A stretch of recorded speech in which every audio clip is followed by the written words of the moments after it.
Hello, welcome. My name is Scott Burrows. I run a small architecture office called This Land Studio here in Asheville, North Carolina.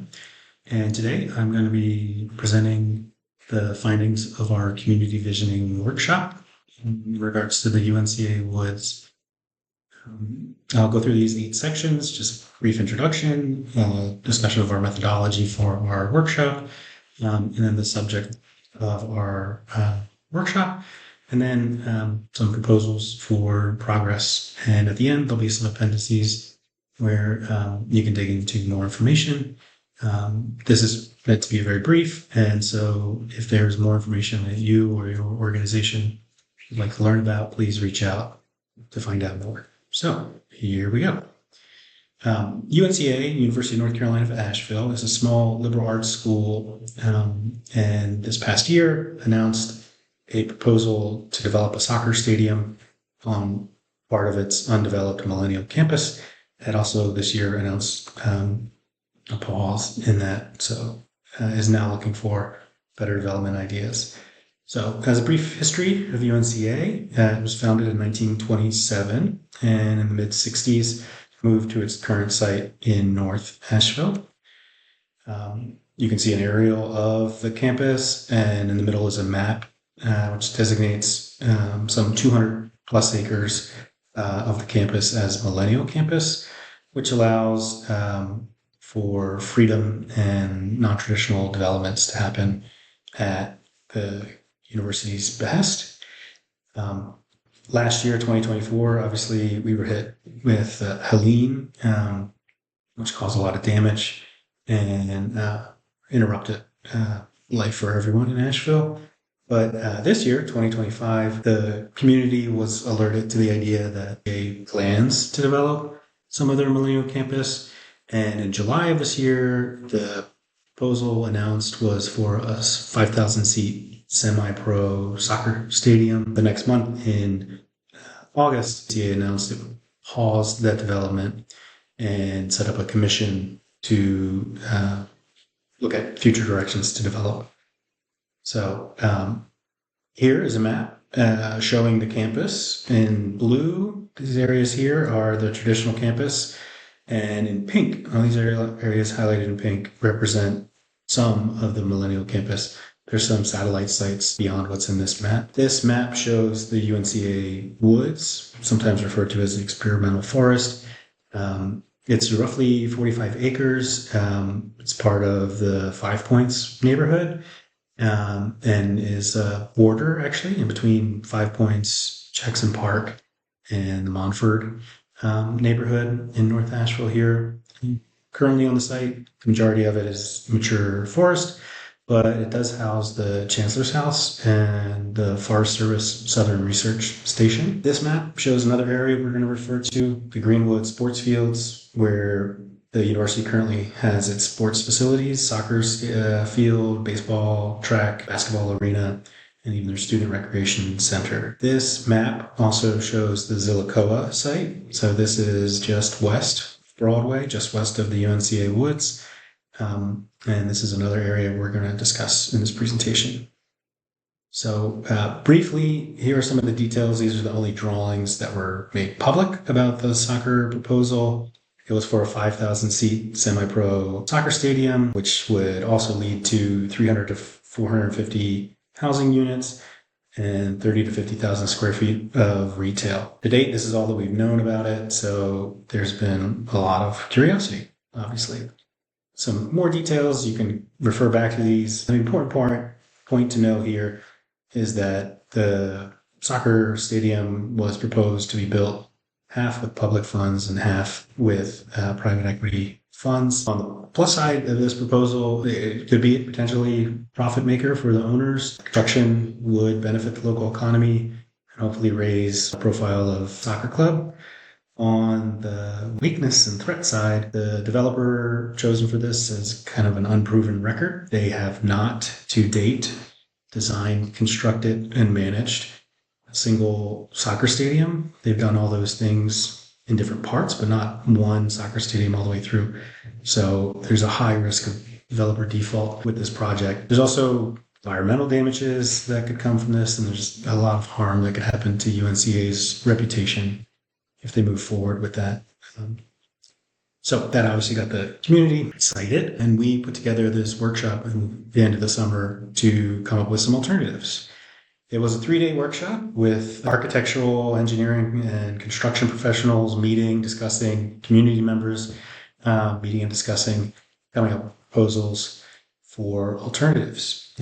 We identified 3 lines of inquiry. The first one was alternative stadium sites, other areas within the campus that the university could build a soccer stadium. The next one was alternative developments, other things that the university could do with that land.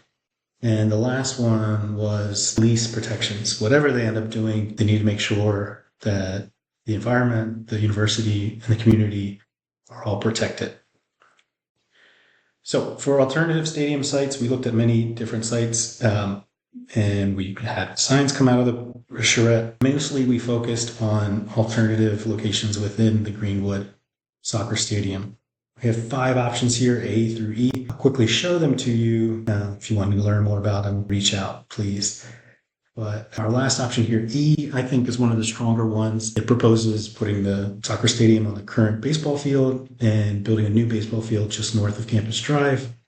Some of the great things about that is it doesn't have to remove or relocate any roads, and it allows for development to the sports plaza to the north. So hopefully the money going into amenities for the soccer stadium would help all the other sports programs. So our next line of inquiry was alternative developments. With 200 acres of Millennial campus, there's a lot of different opportunities and a lot of different developments that the university could pursue. And we have here one proposal. You'll notice it's pretty diverse, but it's only one. So we focused on the 22-acre Zillicoa site and are proposing that it become an innovation, design, and arts quarter. This is the site. You will notice that it is very bucolic, very pastoral for being in the middle of a city. In some areas, you could see nothing but trees. It's a sloped site. It has already been graded for parking as part of the health venture proposal that was here earlier this century. But we propose that it be given a new life and become the innovation, design, and arts district. We propose that this innovation, design, and arts quarter could become the connection between the Asheville community and UNCA students and research. And we propose that it creates pathways for entrepreneurship and grow a place-based economy that fosters community well-being. So as part of the program, we've identified 8 different areas, 8 different types of program that should be part of this development. And I'll go through them quickly. Again, please reach out if you want to learn more. Our first proposal is for a market and food hall. This would become a permanent home for the beloved North Asheville tailgate market, but also presents an opportunity for small business owners, farmers, craftsmen to start their business and give a little foothold for people to develop small businesses in the area. There are historic markets throughout this country. The ones that survive become the hearts and souls of communities. But there's also this century recently been a push to revive markets and food halls as consumers search for some authenticity and search for something that's real and of the place. And that's what a food hall or a market can really provide. Our next proposal is for an economic incubator. This would be office space, laboratory space, construction maker space. All kind of depends on who gets invested in it and what's needed from the community, the economic business community. But there are many examples of these innovation centers throughout the country that help universities connect and grow and are really raise the profile of different universities and become a place where those with their new degrees and those with great ideas can help develop those into even better ideas and profit for the local economy. There are many groups and nonprofits and for-profit organizations that are helping support the economy there, and I'm sure they would love to partner on this project. There are also many corporations and companies in the area that I'm sure would help fund this proposal. So, an economic incubator.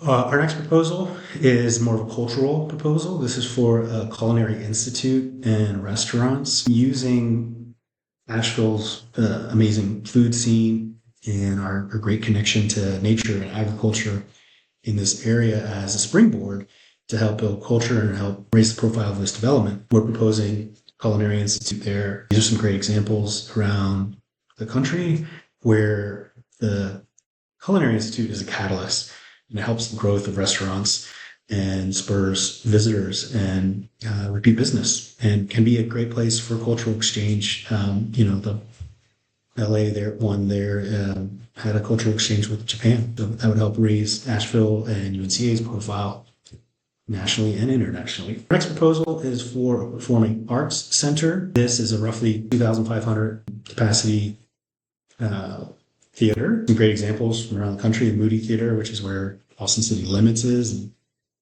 anyone who knows about Austin City Limits can see how that, with its it's 50 plus years, has raised the profile of Austin and make Austin boldly claim itself the live music capital of the world. But it's true, the right performing arts center can change the narrative of a city. The Ryman there in Nashville, another great example. If you're in country music, this is the place you want to play. And it's not a big stadium, So the right performing arts center can really help the community. Housing, obviously you need housing, and we've identified 9 sites here.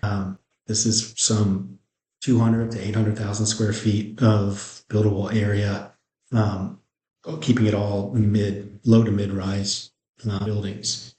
Some great examples here. One in the middle of the mountain, you can see how terracing and taking advantage of the landscape can provide outdoor space for residents, but also create, an iconic building and raise the culture and profile in the neighborhood.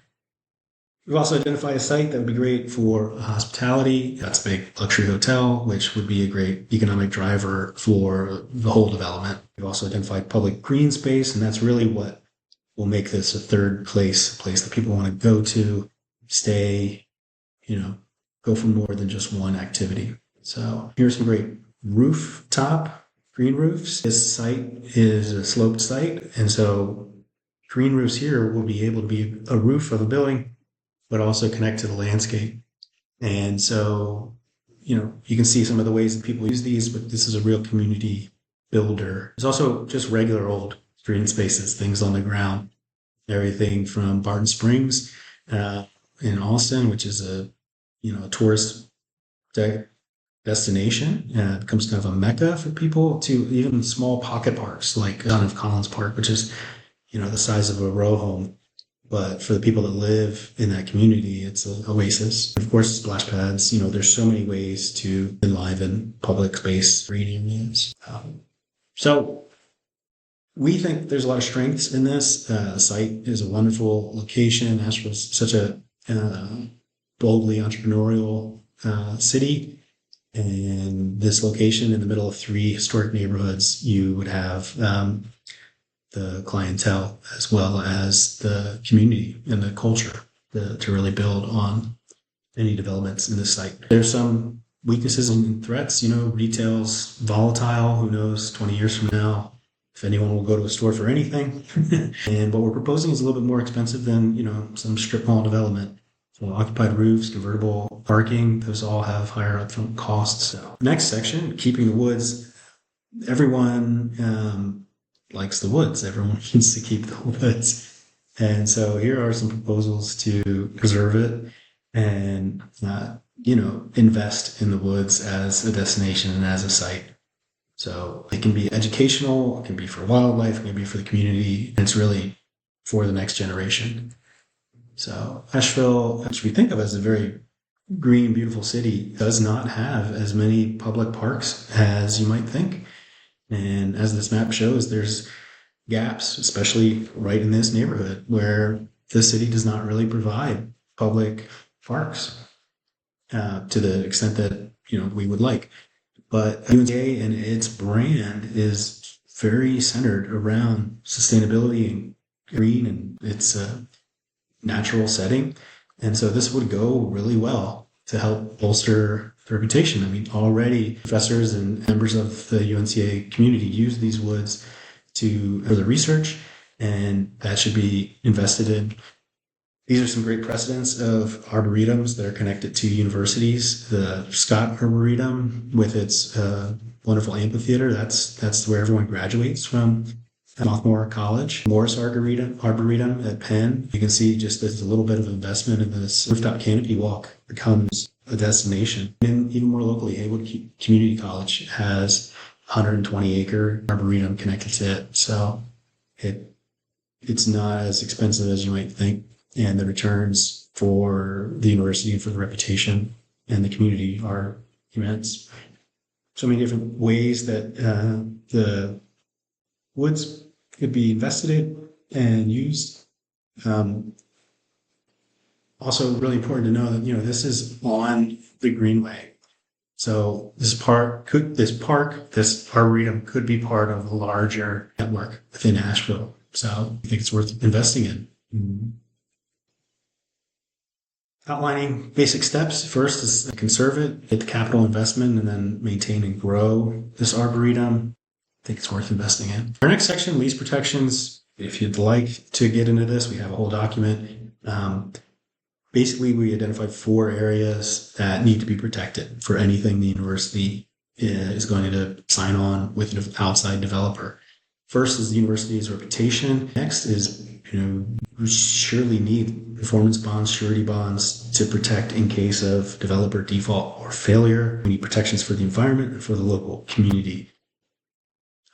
So, wrapping it all together, this is our proposal for progress. The university has always been a liberal arts focused university, and the essence of that, the strength of that, is having diversity in your knowledge, being flexible, being agile, and listening to different voices. So we hope that the Millennial campus can be a place where many voices are heard, and in that can synthesize the next chapter for UNCA. We hope that the Millennial campus can be a connecting link for students, the community, and commerce. It can be a destination where future students meet the university, students and alumni meet the real world, and the Asheville community really engages with its university. UNCA has the opportunity to be a hero for our community, for Asheville, for Western North Carolina. Helene hit us hard. It's estimated that 40% of our tree cover is damaged in Helene, and UNCA has the opportunity to heal that, to preserve some of its forest and develop for our future by building on already cleared land and preserving its forests. So if you take nothing away but these are our 3 proposals. Develop this site, improve this site, the Greenwood Sports Facility, and save this site, the UNCA Woods. Thank you. In this presentation, there's more appendices. You can go here for more information, or please reach out if you'd like to learn more. thislandstudio@gmail.com. Thank you.